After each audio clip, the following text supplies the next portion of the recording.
Meus irmãos, a paz do Senhor. Eu sou o presbítero Manuel da Assembleia de Deus Belém, setor 65, e esse é o seu canal Tocha EBD, trazendo subsídios a você. Nós estamos hoje na Assembleia de Deus Belém, do Pátio São Paulo, é uma das igrejas do setor 65, pastoreado pelo nosso querido pastor Ronaldo Arrobo e toda a sua família. Nos faz acompanhado também o obreiro, nosso querido irmão Walter, sua família, a igreja também que assiste. Estamos todos aí ao vivo, que Deus abençoe. Também nosso querido irmão pastor Moisés Golias, esse instrumento de Deus, homem preparado aí para grandes campanhas, grandes eventos, que Deus o abençoe. Nosso grande objetivo hoje, queremos ser muito breve, é estar apresentando aí as revistas, fazendo alguns comentários, subsídio das revistas da Sala dos Jovens, desse primeiro trimestre, revista da CPAB. O título da Sala dos Adultos é Batalha Espiritual, o Povo de Deus e a Guerra contra as Potestades do Mal. Também na Sala dos Jovens, Rumo à Terra Prometida, a peregrinação do povo de Deus no deserto, no livro de Números. Estamos já na aula de número 9. Que é o título, Conhecendo a Armadura de Deus. Antes, porém, queremos agradecer aos irmãos que têm acompanhado aí os nossos vídeos, nossa irmã Dalva e Danilo ali da série do setor 65, nosso amigo Renato Souza, e também o pastor Hernandes de Oliveira e a nossa querida irmã Bruna Cristina, lá da Assembleia de Deus Vida Nova do Jardim Vera Cruz, São Paulo. Nós, irmãos, na aula passada, a aula de número 8, nós comentamos sobre foi tratado o assunto, nossa luta não é contra carne e sangue. Esta aula será a aula de número 9, essa próxima aula, conhecendo a armadura de Deus. Vamos então ao texto áureo, portanto, tomai toda a armadura de Deus, para que possais resistir o dia mau, e, havendo feito tudo, ficai firme. Está no livro de aos Efésios, capítulo 6, versículo 13. A verdade prática, a metáfora do sistema militar usada por Paulo mostra que estamos em uma guerra no mundo espiritual. Estejamos, pois, recingidos com as armaduras espirituais. A leitura bíblica em classe está no livro de aos Efésios, capítulo 6, versículos 13 até o versículo 20. Na aula passada, vale recapitular que nós tratamos acerca de Paulo, quando estava em Roma, preso, numa prisão domiciliar por 2 anos. Ele estava preso, rodeado de soldados romanos, e lá ele escreve cartas. Ele escreveu carta para 4 cidades, e uma delas era a cidade de Éfeso. Então nós comentamos o sentido geográfico e o sentido religioso. Os irmãos podem estar vendo lá no vídeo.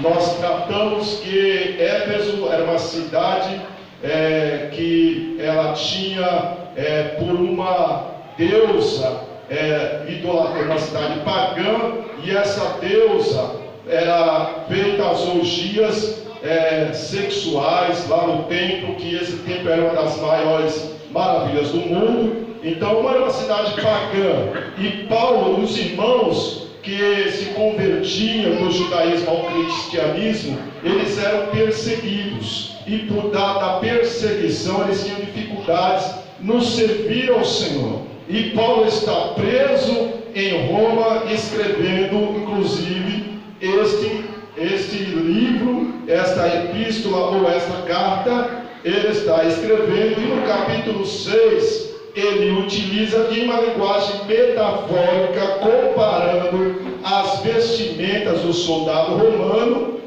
todas as peças, as vestimentas, as armaduras do soldado romano. Ele está comparando e aplicando para o povo, não somente em Éfeso, mas para todos os irmãos de todos os tempos, né? A guerra, no ponto primeiro, vai estar tratando da guerra.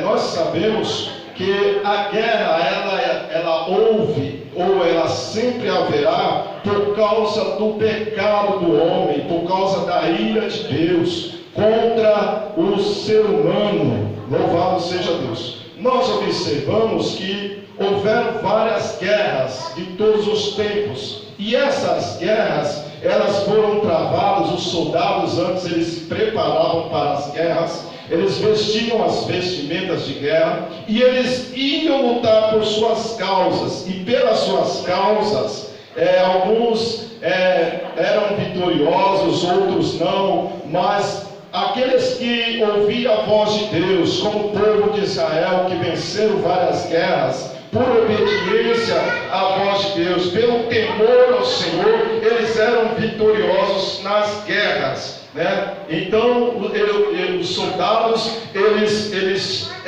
ficavam na sua história como um ato heróico, defendendo a sua bandeira, defendendo a sua nação por uma determinada causa. Mas ainda falando de guerra, vale lembrar que o povo lá saiu do Egito, na direção de Moisés, né, liderado por Moisés. No deserto eles tiveram várias guerras, passaram-se as gerações, eles tiveram várias guerras. Enquanto estavam ouvindo a voz de Deus, obedecendo ao Senhor, eles eram vitoriosos nas guerras. Mas quando murmuraram, falaram contra Moisés, falaram contra o Senhor, morriam nas suas pelejas, né? Muito bem. O que nós aprendemos? Qual que é a lição que nós aprendemos? 1 Coríntios capítulo 10, versículo 4, o texto vai dizer: as armas da nossa milícia não são carnais, mas sim poderosas em Deus para a destruição de fortaleza. Subponto de número 2, os antigos. Há mais de 3.000 anos antes de Cristo, conta-se que havia um povo no sul da Babilônia. Esse povo chamava-se Sumérios. Esse povo tinha soldados guerreiros, naquela época já tinha armamentos de guerra, flechas de guerra, já tinha arcos de guerra, mas não tinha tanta tecnologia. Mas já havia guerra nos primórdios, nos tempos passados. No Antigo Testamento se fala sobre uma série de guerras, mas eles não usavam meios tecnológicos, não havia bombas nucleares como nos nossos dias, E além do mais, mesmo assim naquela época já se preparavam para a guerra, já se fazia simulações em campos de batalhas, Então, antes da guerra, observe, irmãos, eles adoravam os seus deuses, fazendo assim sacrifício para os seus deuses. E depois da guerra, eles agradeciam aos seus deuses. Você pode ver lá, você que tem a Bíblia aí, procure lá em Salmos 46, lá está dizendo, Salmos de número 46, o Senhor dos exércitos está conosco, o Deus de Jacó é o nosso refúgio. Trazendo para os nossos dias, nós temos, não é apenas o povo de Israel, mas nós outros, nós temos privilégio de ser chamado pelo Senhor dos exércitos, aquele que ganha as nossas pelejas, aquele que está conosco todos os momentos, e somos alistados para esse exército. Ele está nos preparando para cada batalha, para cada peleja. Louvado seja Deus. Então, desde a antiguidade e até durante a Idade Média, no período do Renascimento Europeu, enfim, todos os séculos e até o presente século, sempre houveram guerras de grandes proporções. Livro de Daniel, capítulo 9, versículo 26, diz que as guerras serão até o fim. E Jesus, ele falando com seus discípulos, sendo questionado sobre o fim dos tempos, em Mateus capítulo 24, versículo 6, Jesus ali está falando sobre guerra, que haverá grandes guerras e rumores de guerra, e nação contra nação, e reino contra reino, rumores, fome e terremoto em todos os lugares. Ora, nós sabemos que as guerras, elas trazem consigo, após as guerras, trazem consigo aí mortes, trazem o quê? Guerras, fome, trazem crises em série, trazem aí perda de vários bens, misérias, enfim. Mas tudo isso aí, muitas vezes Deus, Ele permite. Por que Deus permite? Por causa da ira do homem. Por causa do pecado do homem. O Senhor se ira por causa, o pecado chega às narinas do Senhor, e o Senhor então ele permite essas coisas acontecer, de alguma forma também pela consequência do próprio pecado. Você pode estar comparando aí na Bíblia, livro de Romanos capítulo 3, versículos 10 a 18, depois Eclesiastes capítulo 3, versículo 8, no livro de Eclesiastes capítulo 3, vai falar que há tempo para todas as coisas, e no versículo 8 vai falar que há tempo também de guerrear. No subponto de número 3, vai falar sobre o sentido metafórico, A guerra, quando falamos de guerra, falamos de combate, peleja, sempre lutas, mas isso, os irmãos vão observar que no Antigo Testamento se fala muito em guerra. No Novo Testamento as guerras são espirituais. O que Paulo está falando? O que Paulo está explicando aqui no livro aos Efésios capítulo 6? Que a nossa guerra não é física, a nossa guerra não é com pessoas, não é com o líder da igreja, não é com o pastor da igreja, não é com o ministério, não é com a sua esposa, com o seu esposo, não. A guerra é espiritual. E aí você vai usar ferramentas espiritual. E o nosso inimigo também, ele é espiritual. Então nós temos que estar aprendendo aqui com Paulo, Então, se aqui no ponto de número 3, está no subponto de número 1, as armaduras do soldado romano. Ainda antes, Isaías capítulo 9, versículo 6, é profetizado pelo profeta Isaías, que Jesus, ele é o que? Maravilhoso, ele é o que mais? Conselheiro, Deus forte, Pai da eternidade e príncipe da paz. Ora, ele sendo príncipe da paz, a paz é o pós da guerra. E quando vemos aí no capítulo 5 de Mateus, Jesus falando sobre as bem-aventuranças, lá nas bem-aventuranças, aquele sermão da montanha, sobre as bem-aventuranças, Jesus ele está falando no capítulo de número 8, ou 9, melhor dizendo, Jesus falou, olha, vocês são bem-aventurados também, porque vocês são pacificadores, e os pacificadores serão chamados filhos de Deus. Glórias a Deus. Então aqui nós temos aqui uma aplicação muito importante. Qual é? Que nós somos chamados pelo Senhor, somos salvos em Cristo. Nós temos um fruto do Espírito também chamado paz. É um fruto do Espírito. Somos nova criatura. Por que guerrear contra os nossos irmãos? Por que nós guerreamos contra os nossos irmãos? A nossa luta é contra o inimigo das nossas almas. Viu, irmãos? Certamente vai ser comentado em salas de aula, assuntos aí paralelos a eles. Os irmãos vão estar, os professores com subsídios um pouco diferentes. Isso é mais para adicionar um pouco mais para a próxima aula, de número 9, Muito bem. Então nós observando aí as armaduras. Paulo está lá em Roma, ele está preso em Roma, rodeado por soldados. O que ele faz? Ele olha para o soldado e ele começa a escrever a carta. E aí quando ele chega a determinado momento, ele fala sobre uma série de assuntos. E aí quando chega no capítulo de número 6, ele olhando para a vestimenta, as armaduras do soldado, ele olha e ele vai trazer cada lição no âmbito espiritual. O cinturão ele compara com a fé. O cinturão de couro é a fé do crente. Olha só, o cinturão ele sustenta a calça, sustenta talvez até mesmo parte da vestimenta. Está comparando com a fé. A couraça da justiça, nós vamos falar lá na frente também. A couraça da justiça, que era aquelas placas, né? As placas de ferro ou metais, de bronze, era amarrado aí com tiras de couro do pescoço até o abdômen, porque não dizer o peito. Aí está falando sobre a capa que nós introduzimos no início. Olha aí a couraça,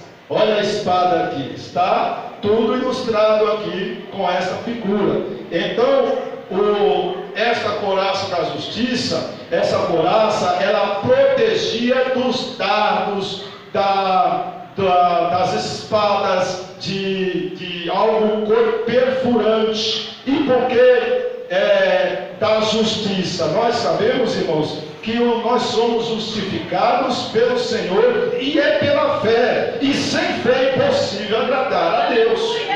Olha que coisa tremenda que nós aprendemos aqui. E o que mais? O capacete, não, o escudo, para proteger também das flechas do inimigo.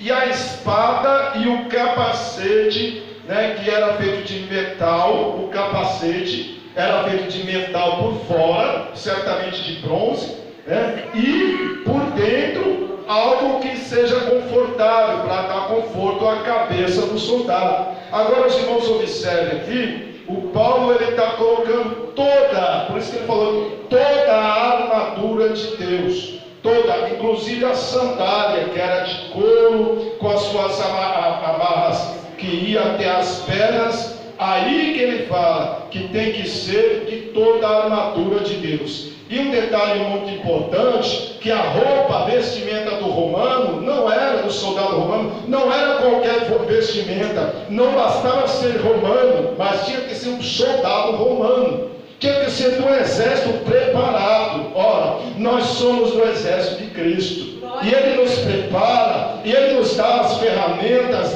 para nós usarmos. Cada batalha que nós vencemos, em nome de Jesus, pela fé, Ele está nos preparando para uma batalha maior, uma batalha futura. Muito bem, no subponto de número 2, já estamos finalizando. A armadura de Deus, aqui no versículo de número 14, diz assim: estais, pois, firmes, cingido com a verdade, vestido da couraça da justiça, calçados com a preparação do evangelho da paz, embraçando sempre o escudo da fé, para apagar todos os dardos do maligno. Temos também o capacete da salvação e a espada do Espírito, que é a palavra de Deus. A palavra de Deus, que é verdade. O diabo é o pai da mentira. O diabo ele é mentiroso, desde o início ele é mentiroso. E Jesus ele diz em João 8,32: e conheceis a verdade, e a verdade vos libertará. Então nós temos, irmãos, que usar essas ferramentas. O adversário fica introduzindo em verdades, ele fica tentando em todo o tempo, porque ele é tentador. Ele fica tentando em todo o tempo, usando as ferramentas, as artimanhas dele mesmo, mas nós somos salvos em Cristo e temos que aprender a usar as ferramentas espirituais. Senta lá. Muito bem. Então, o cinturão da verdade, se o cinturão é para quê? Para segurar. Então, nós temos que ter segurança nessa verdade. Temos que estar assegurados, não só seguro, mas assegurados nesta verdade. Subponto de número 3 vai falar sobre a couraça da justiça, que protege, ela protegia, como já falamos, ela protege desde o pescoço até uma parte das pernas e até os lombos, e protegia também das flechas, dos dardos, das espadas. Paulo, quando ele fala sobre a couraça da justiça, ele fala também que tem que estar revestido contra os inimigos das nossas almas. O cristão, ele tem a proteção dessa couraça da justiça, é pela fé. É o Senhor que nos justifica. Nós somos justificados pelo Senhor. Ainda caminhando para o final, sobre o ponto de número 3, vai falar sobre as outras armas, né? As outras armaduras, né? E aí vai falar sobre as armas como ilustração, calçados com o Evangelho da paz.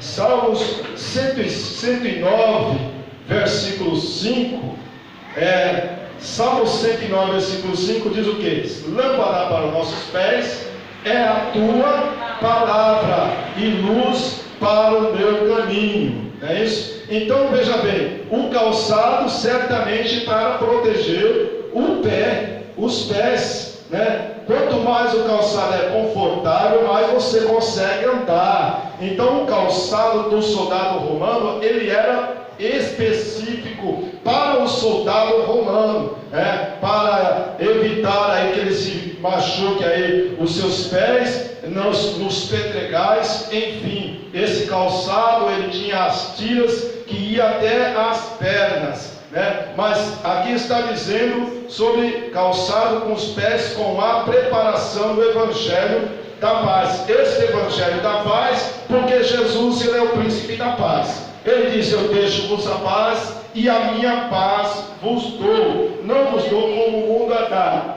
Não é isso? Nós temos paz, irmão. Você tem paz. Essa paz foi Jesus que te deu, né? Então ele diz que está conosco todos os dias até a consumação do século. Isso é a nossa segurança, é a nossa confiança, termos sempre essa fé no Senhor, né? Muito bem. Então, no ponto 2 vai dizer sobre o escudo da fé. O escudo, ele é para proteger dos dados, né? É feito com, ele é proteger dos materiais perfurantes, né? E ele era feito de materiais específicos, né? Proteger dos dardos. Havia os dardos que os inimigos lançavam, alguns tinham venenos, outros tinham fogo na ponta no final dos dardos, mas eram dardos, como a palavra diz, inflamados do inimigo.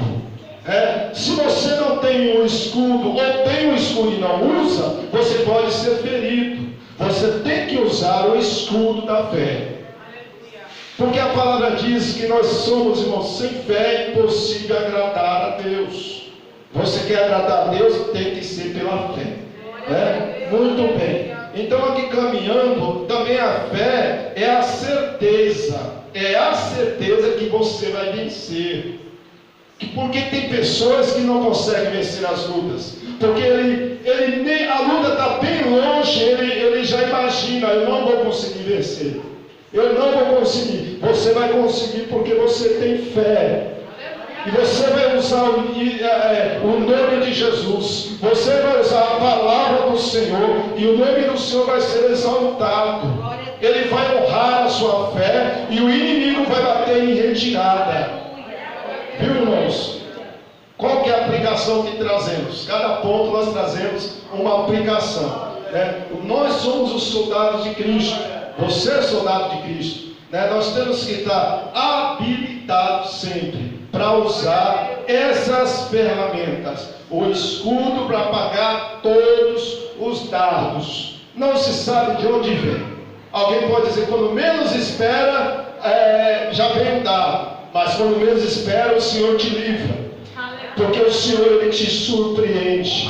Ele sempre está com você, em todo tempo. E também em todo tempo, seja alto desistido e nunca falte o óleo sobre a sua cabeça. Glórias a Deus. Subponto de número 3. O capacete da salvação e a espada do Espírito. Versículo 17.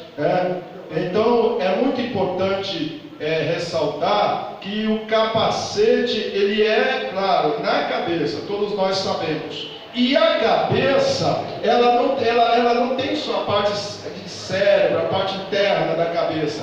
Tem os olhos, tem a boca, tem o ouvido, né? Então protege tudo, não somente o crânio, né? Uma vez que nós temos a mente de Cristo. O apóstolo Paulo ele fala para a igreja de Corinto: quem conheceu a mente do Senhor para que possa instruir? Mas nós temos a mente de Cristo, né? Se você tem a palavra de Deus no seu coração, você vai usar ela, você vai utilizar. Então a boca fala que o coração está cheio. O provérbio do povo aí fala, mas nós temos, irmãos, nos nossos corações a palavra de Deus. Nós temos que usar um capacete protegido para quê? Para nada, nenhuma conversa contrária, nada, nenhuma inverdade, nada deixar entrar e filtrar na sua mente. Algumas preocupações aí que você sabe que não é de Deus. Você tem um capacete da fé. Você tem esse capacete da palavra de Deus, que vai bloquear esses maus pensamentos aí. Agora tem que estar sempre com capacete. Observe o motoqueiro, quando ele sobe na moto, ele sempre lembra do documento e do capacete. Então nós somos servos do Senhor. Temos que usar o capacete da fé, que é a palavra de Deus. A palavra de Deus que é útil para ensinar, para corrigir, para edificar em justiça, a fim que o homem seja plenamente habilitado para a boa obra, segundo Timóteo 3, 16 e 17. Caminhando para o final, quando vierem os pensamentos contrários, nós temos que estar protegidos, com a certeza que o Senhor está conosco. O capacete ele protege toda a região da cabeça, e no mundo espiritual, muitas coisas à nossa volta, muitas preocupações, muitas más notícias. Você tem que apresentar tudo isso em oração. Você tem que entregar ao Senhor. Entrega o teu caminho ao Senhor, confia nele e ele tudo fará. Caminhando para o ponto 4, a oração e súplica, versículos 18 e 19. Não é simplesmente você ter conhecimento, do saber usar. Você muitas vezes se encontra com pessoas, aí vai evangelizar, encontra com pessoas que têm bastante conhecimento da palavra de Deus. Não é somente isso. Você tem que viver a palavra. Você tem que estar sempre preparado. Não é só isso. Você tem que estar sempre orando e vigiando em todo o tempo. Louvado seja Deus. Observe que aqui nesse ponto aqui é muito importante nós sabemos que nós vencemos as nossas lutas espirituais é com a ajuda do Senhor, é com a ajuda dele, porque sem ele nada podemos fazer. Então nós temos que pedir graça ao Senhor, orar ao Senhor antes da batalha, orar ao Senhor durante a batalha e orar ao Senhor depois da batalha, agradecendo a ele pelos seus feitos. Bendize, ó minha alma, ao Senhor, e tudo que é em mim bendiga o teu santo nome. Que Deus nos abençoe em nome de Jesus. Glória a Deus. Obrigado, pastor.